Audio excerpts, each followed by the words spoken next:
We've been taught that human civilization began around 6,000 years ago, that before the Sumerians there was nothing but primitive tribes scattered across the globe. No cities, no science, no structure. But what if that version of history is wrong? What if we are not the first advanced civilization to inhabit this planet?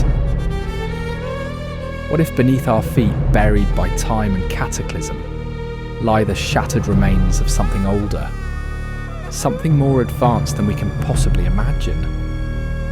Around the world, from the deserts of Egypt to the highlands of Turkey, from under ancient oceans to the stories of forgotten peoples, we find clues that challenge everything. This is not fringe theory. This is not mythology. These are the real mysteries that history forgot. Welcome to Mysteries Retold. In the rolling hills of southeastern Turkey lies a place that shattered everything we thought we knew about ancient history. It's an amazing site called Göbekli Tepe. First discovered in the 1990s, what archaeologists found was nothing short of extraordinary.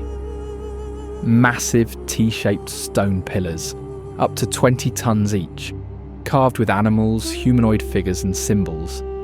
Arranged in concentric circles, many pillars are placed with clear purpose. They were meant to be seen, experienced and possibly aligned. But here's what makes Göbekli Tepe truly staggering. It was built around 9,600 BC.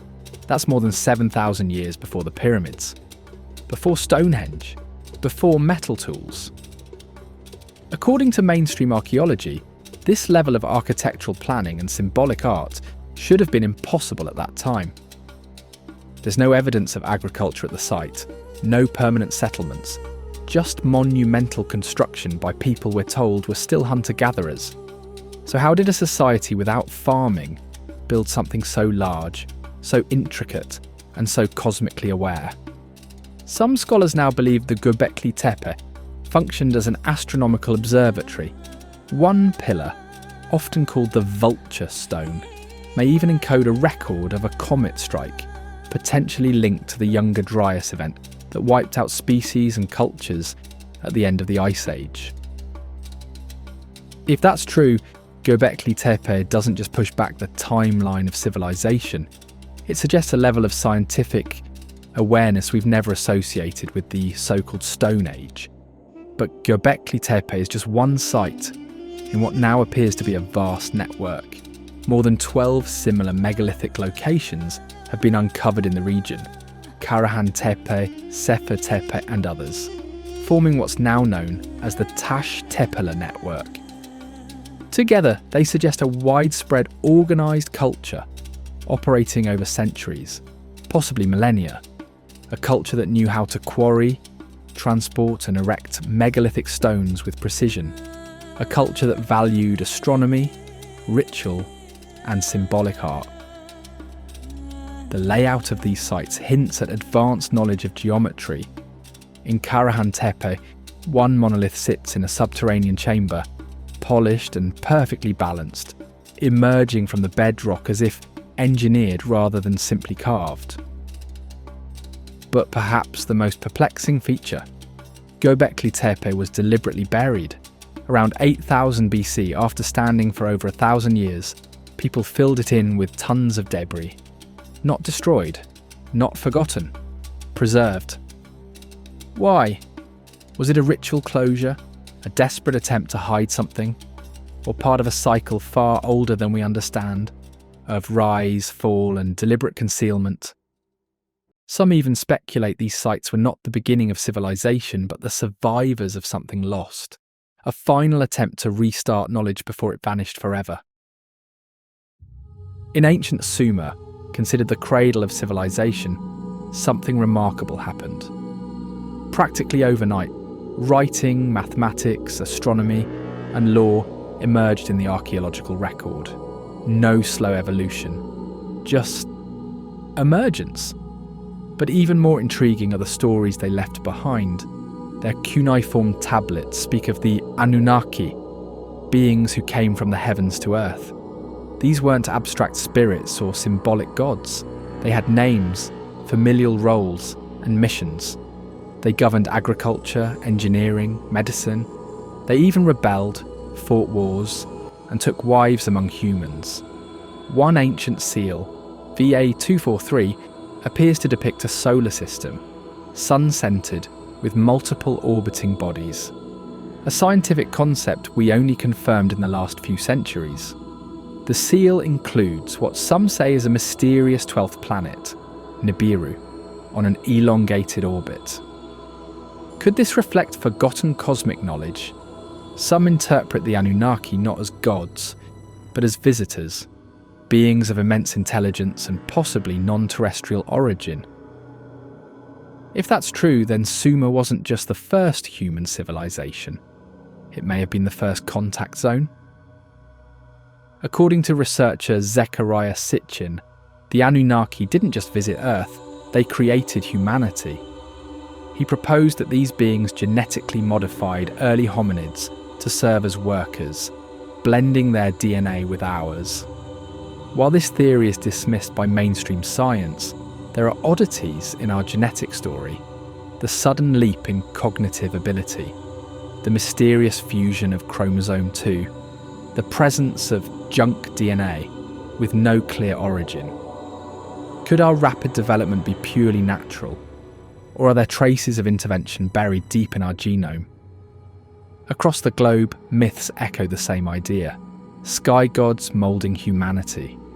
In Mesoamerica, the feathered serpent Quetzalcoatl teaches civilization. In Dogon lore, Nomo descends from Sirius. In India, the Vimanas fly above ancient battlefields. What if these myths aren't fiction, but memory? Encoded knowledge from a forgotten era when gods walked among men, or when advanced beings took an interest in our species.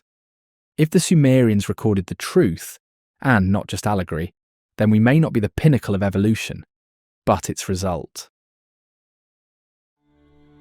Imagine standing at the base of a monument so old, so vast, and so precisely constructed that even with modern machinery, we'd struggle to match it today. The Great Pyramid of Giza isn't just a marvel, it's an anomaly. Built around 2500 BC, it consists of over 2.3 million limestone blocks. Some of these blocks weigh as much as 80 tons and were transported from quarries miles away.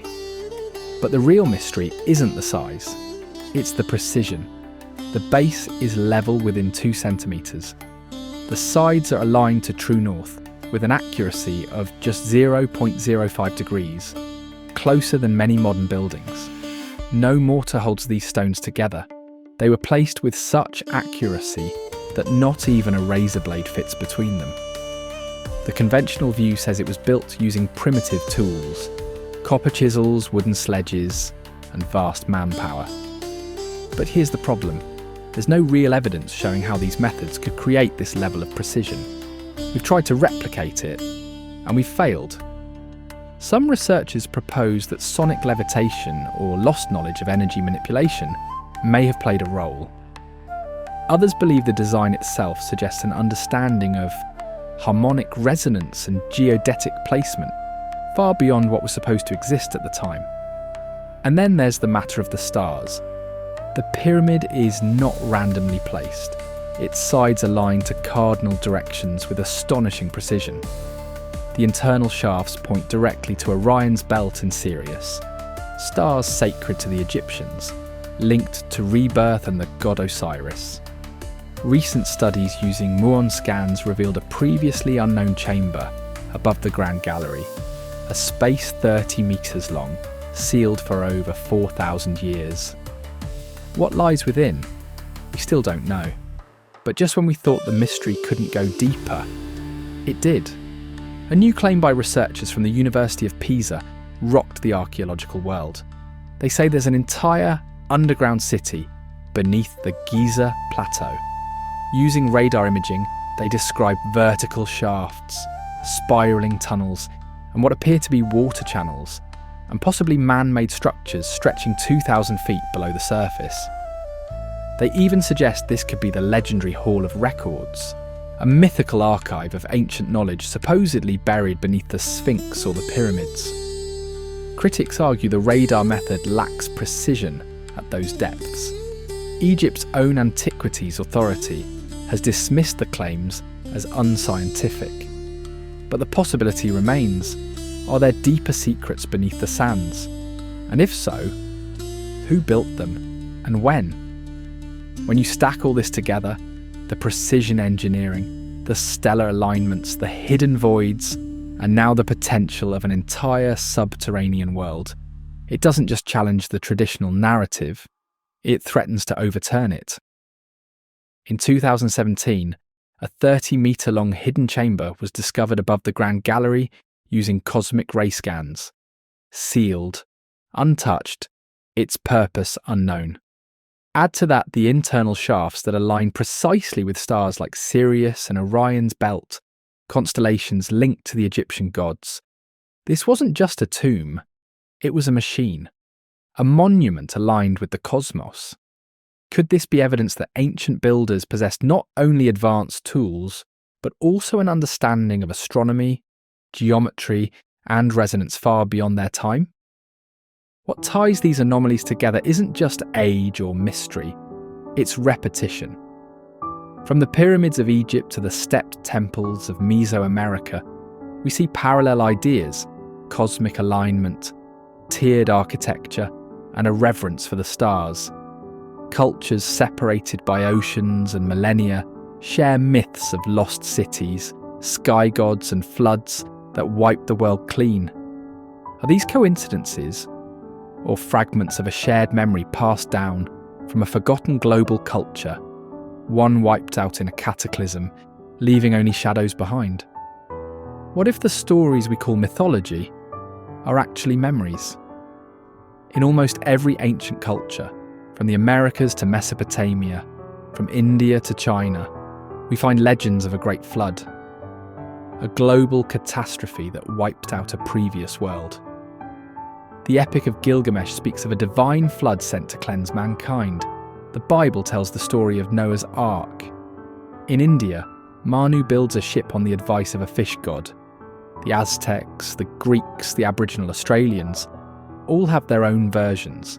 These aren't isolated legends, they're global echoes. Did all these ancient peoples just imagine the same disaster? Or were they recording a real, shared cataclysm? But perhaps the strangest clue comes from West Africa. The Dogon tribe of Mali possesses knowledge of astronomy that defies explanation. For centuries, their oral traditions described a star they call Potolo, a small, incredibly heavy star that orbits Sirius every 50 years. Western astronomers were stunned. Sirius B, a white dwarf star invisible to the naked eye, was only confirmed in 1862.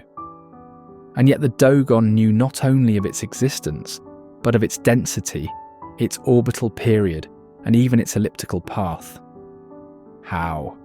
They say this knowledge came from beings called the Nommo, amphibious visitors from the stars who brought them wisdom long ago. Scholars have tried to explain it away as a modern contamination. But the Dogon insist. They've always known. Whether it's floods, sky beings, or star knowledge, these stories follow the same pattern. Something was here before us, something powerful, something lost. And maybe, just maybe, ancient people weren't just telling stories. Maybe they were trying to warn us. We often think of history as a straight line, primitive to modern, stone tools to silicon chips.